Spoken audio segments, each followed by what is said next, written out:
Speaking test instructions. The speaking test is 20 minutes. There are 8 tasks in the speaking test. Please try your best to answer all the questions.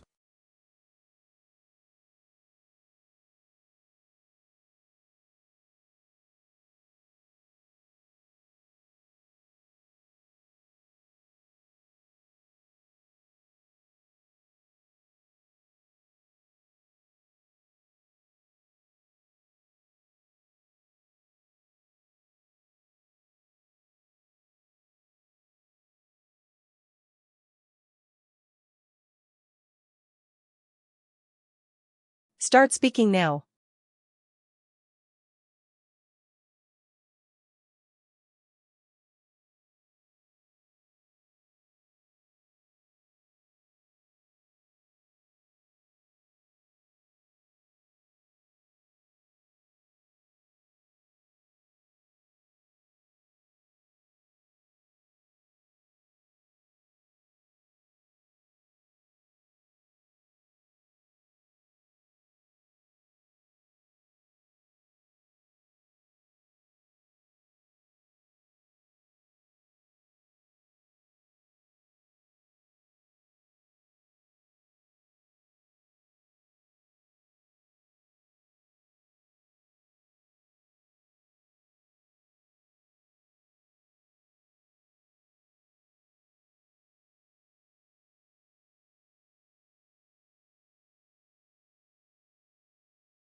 Time is up.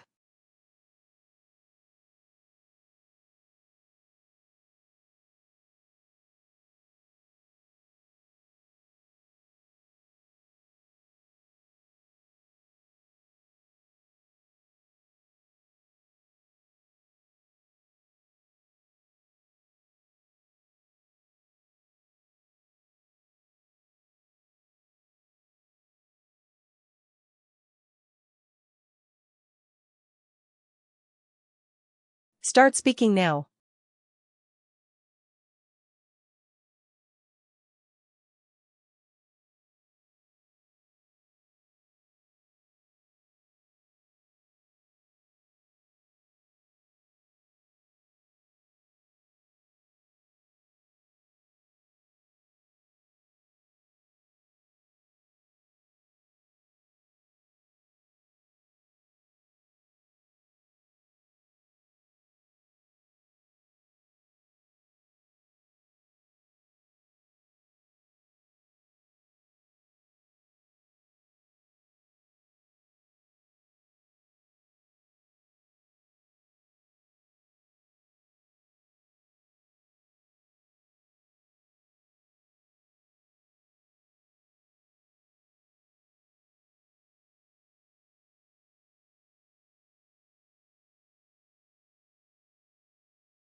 Time is up.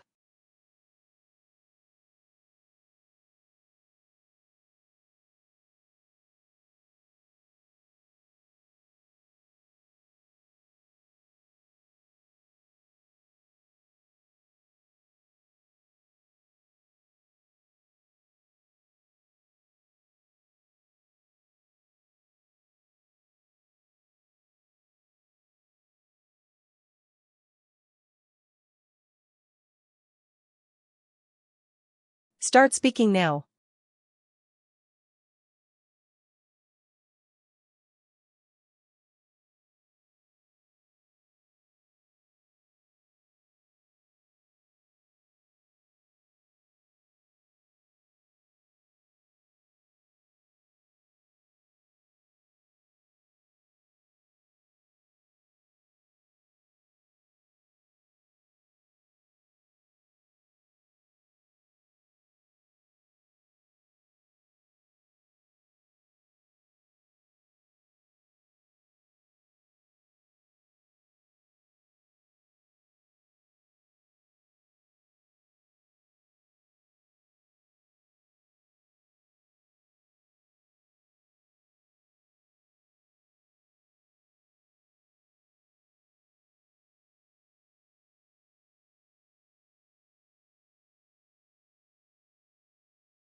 Time is up.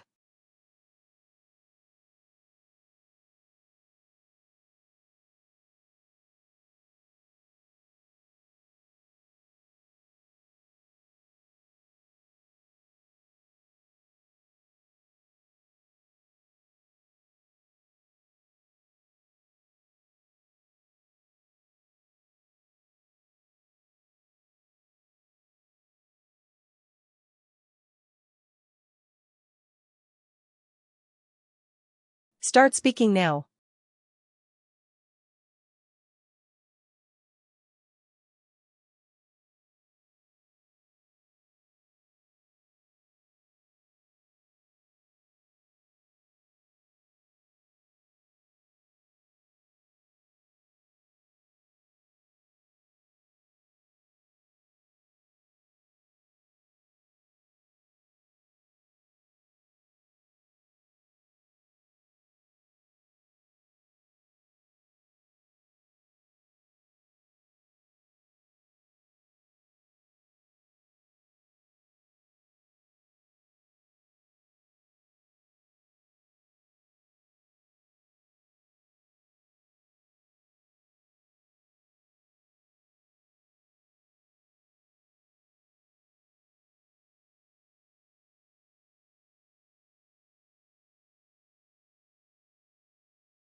Time is up.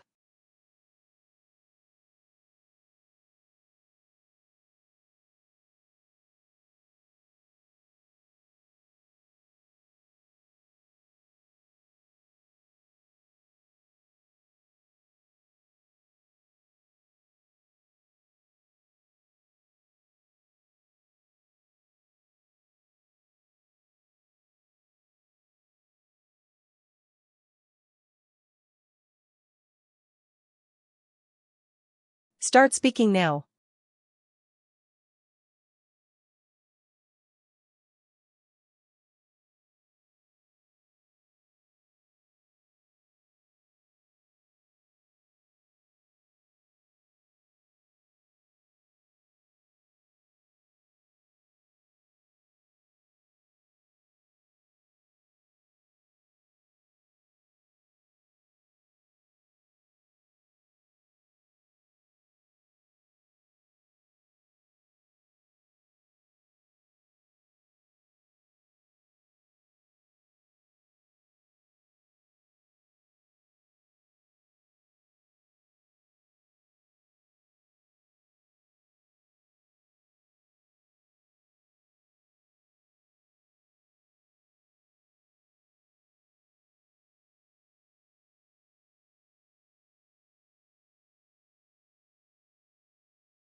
Time is up.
Start speaking now.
Time is up.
Start speaking now.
Time is up.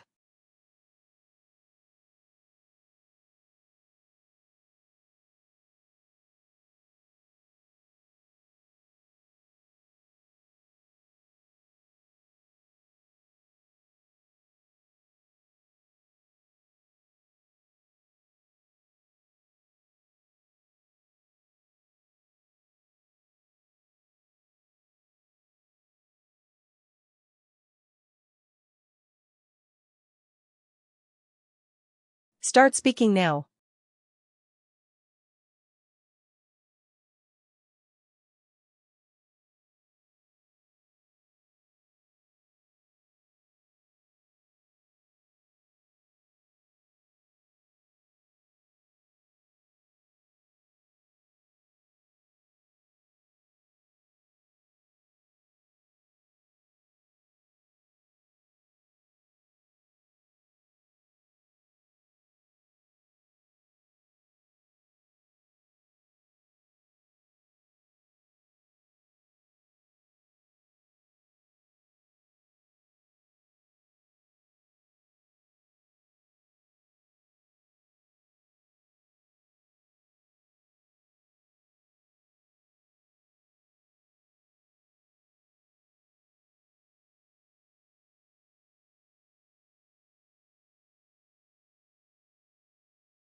Time is up.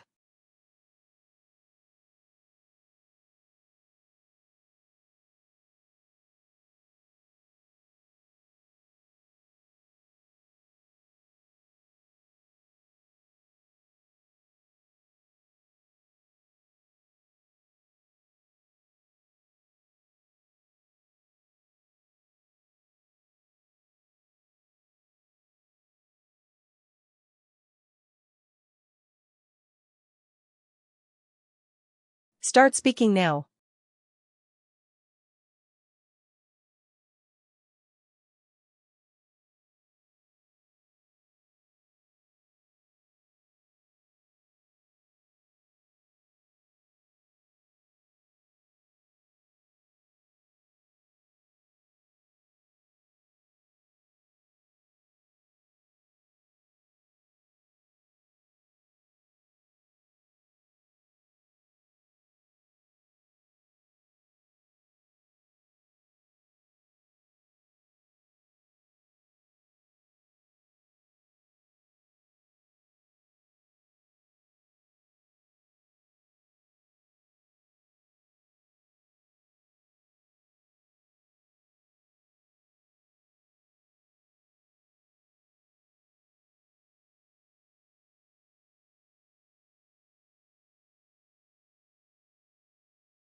Time is up.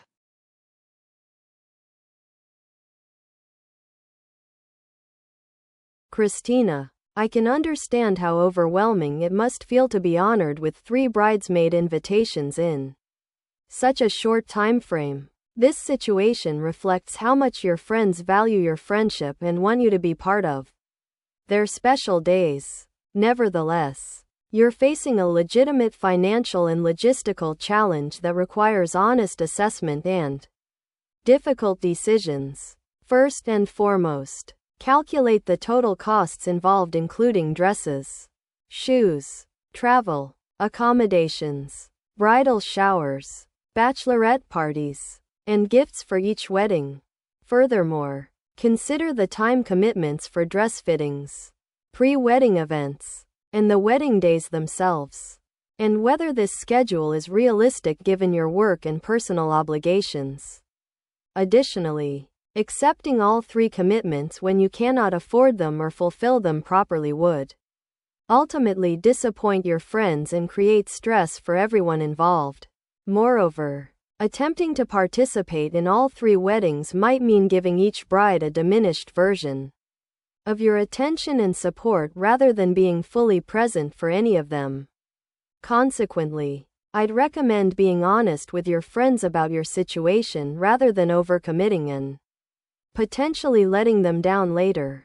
Consider ranking the weddings by factors such as your relationship closeness with each bride, financial feasibility, and scheduling conflicts. Then having respectful conversations with those you cannot fully commit to. Additionally, you could explore alternatives like participating in pre-wedding celebrations, offering to help with planning tasks, or taking on different roles that don't require the same financial investment. Most true friends will understand budget constraints and appreciate your honesty rather than your financial stress. The key is communicating early and offering alternative ways to celebrate their special days that work within your means and schedule. 3 years ago, I received harsh but ultimately valuable criticism from my supervisor about my presentation skills. During a major client meeting, she told me that while my technical knowledge was excellent, my presentation style was confusing and disorganized, making it difficult for clients to understand our recommendations. Furthermore, she pointed out that I had rushed through important points and failed to engage the audience effectively, potentially costing us the contract. Initially, I felt defensive and embarrassed, especially since the criticism was delivered in front of several colleagues during our post-meeting debrief. Additionally, I had always considered myself a competent communicator, so this feedback challenged my self-perception and made me question my professional abilities.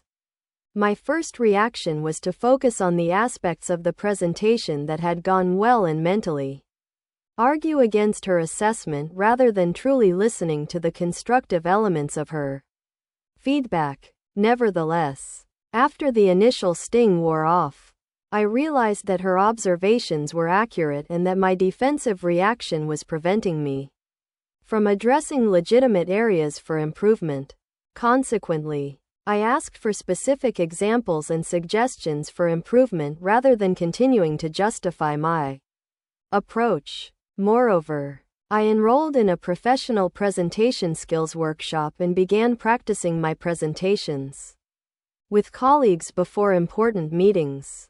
I also started structuring my presentations more clearly with defined objectives, key points, and summaries. The results were significant. My presentation effectiveness improved dramatically over the following months, and I received positive feedback from both supervisors and clients.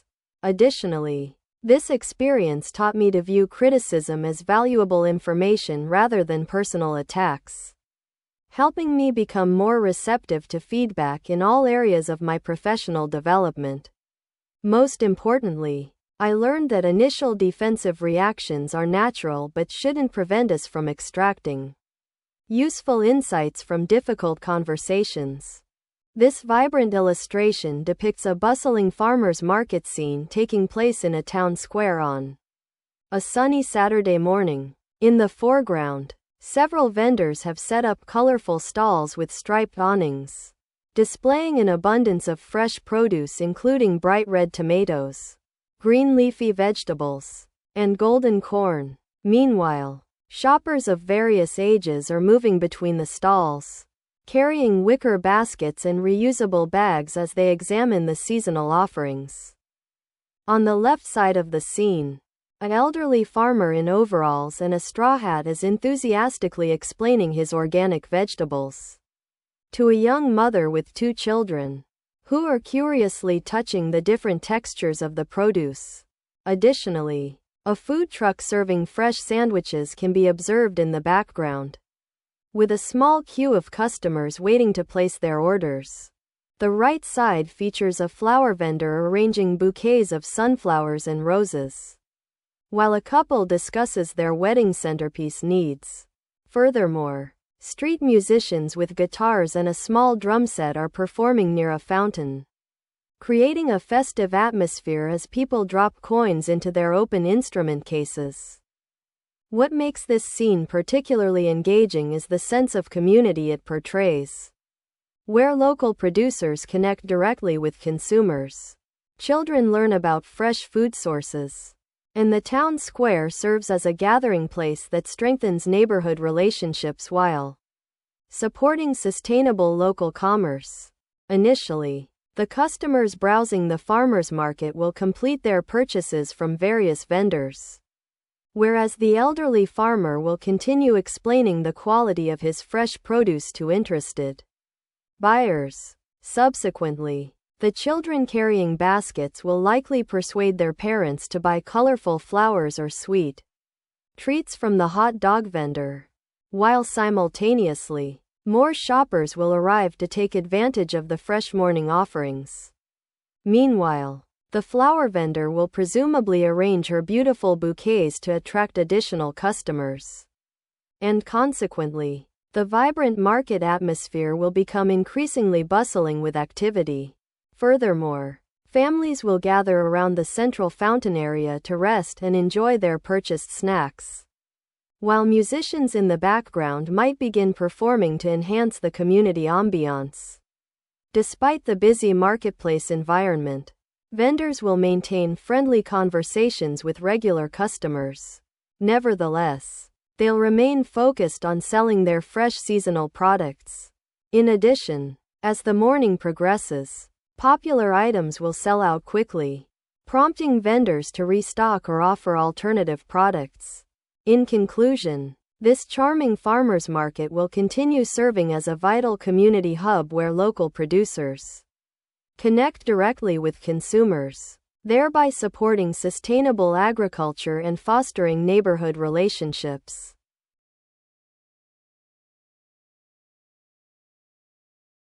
Thomas, I understand your preference for moving Mom in with our family, but I believe hiring a daily home care assistant represents the most balanced and effective approach to her increasing care needs. First and foremost, this option allows Mom to maintain her independence and dignity in her own familiar environment, which is crucial for her emotional well-being and may actually help slow the progression of her cognitive decline. Furthermore, professional caregivers have specialized training in elder care, medication management, and recognizing early warning signs of medical emergencies that we simply don't possess as family members. Additionally, keeping Mom in her own home preserves our family's routine and living space, which is particularly important given that our teenagers are already dealing with academic pressures and social adjustments. Moreover, professional caregivers can provide objective assessment of Mom's condition and coordinate with healthcare providers more effectively than family members who may miss subtle changes or dismiss concerns due to emotional attachment. Although the monthly costs are significant, this investment provides peace of mind and professional expertise while allowing us to maintain our roles as loving children rather than primary caregivers. Consequently, We can focus our visits and interactions on emotional support and quality time rather than daily care tasks that might strain our relationship with mom. Despite moving her in with us appearing more economical, the reality is that we lack the professional skills needed to provide appropriate care. And the lifestyle disruption could negatively impact our marriage and children's well-being. Additionally, as mom's needs increase over time, professional caregivers can adjust their services accordingly, whereas family care becomes increasingly challenging. Don't you think mom deserves professional care that maintains her independence while ensuring her safety and our family's stability?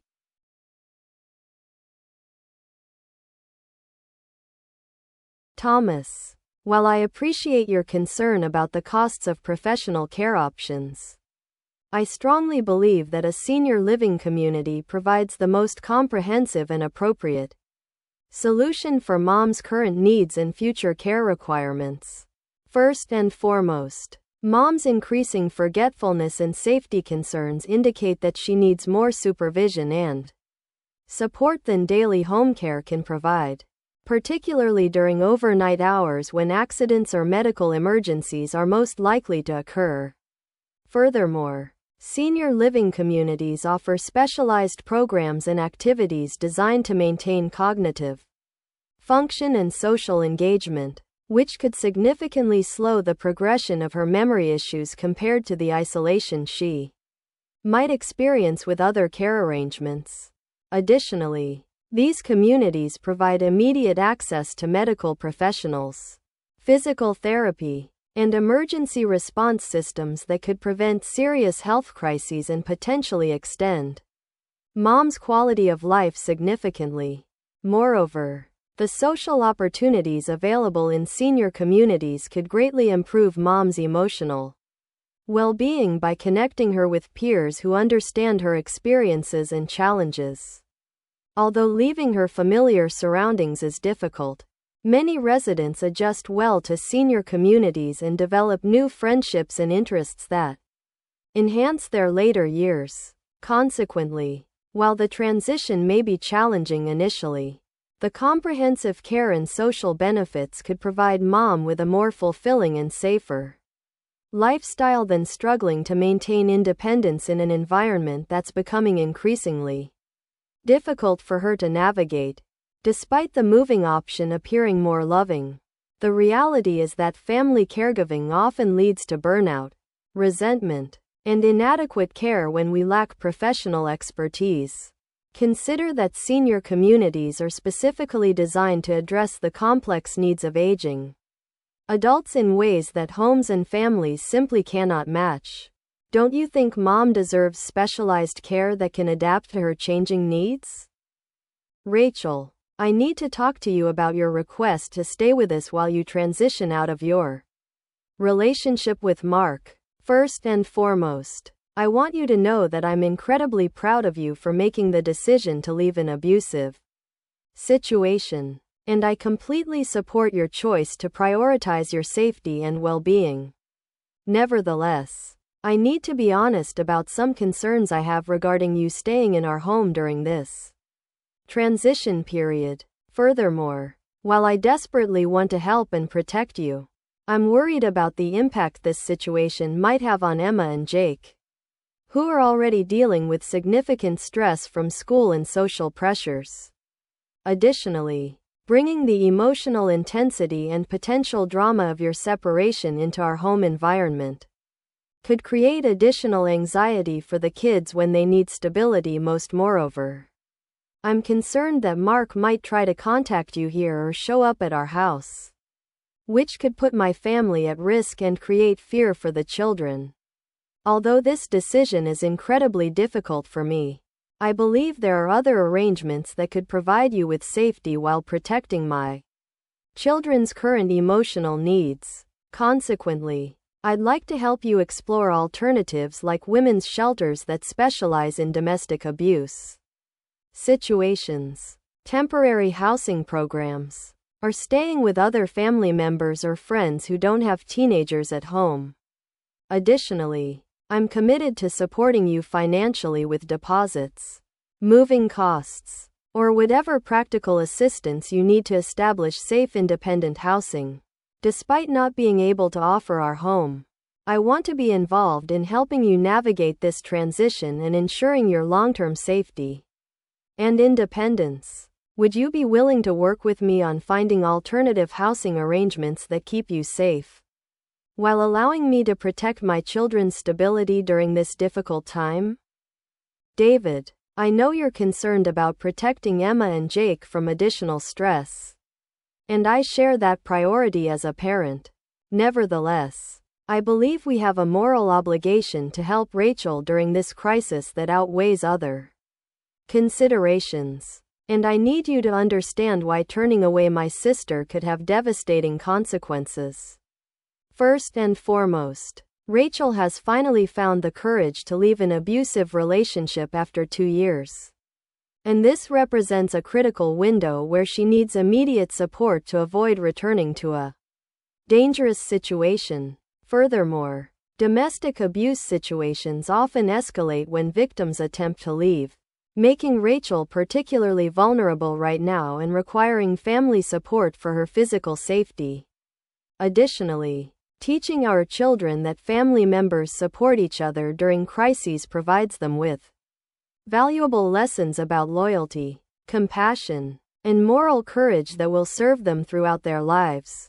Moreover, Rachel's presence in our home could actually provide positive modeling for Emma and Jake about resilience, seeking help when needed, and the importance of family bonds during difficult times. Although there may be some temporary disruption to our routine, consider the long-term consequences if something happens to Rachel because we prioritized convenience over family responsibility. Consequently, we could structure Rachel's stay with clear boundaries and expectations that minimize impact on the children, such as limiting emotional conversations to private times and establishing temporary house rules that maintain stability. Despite your concerns about Mark potentially creating problems, we can take appropriate safety precautions while still providing Rachel with the secure environment she needs. Additionally, most domestic abuse situations stabilize once the victim has successfully separated and established independent living arrangements. Consider that if our children were ever in similar situations as adults, we would want their family members to offer unconditional support rather than turning them away due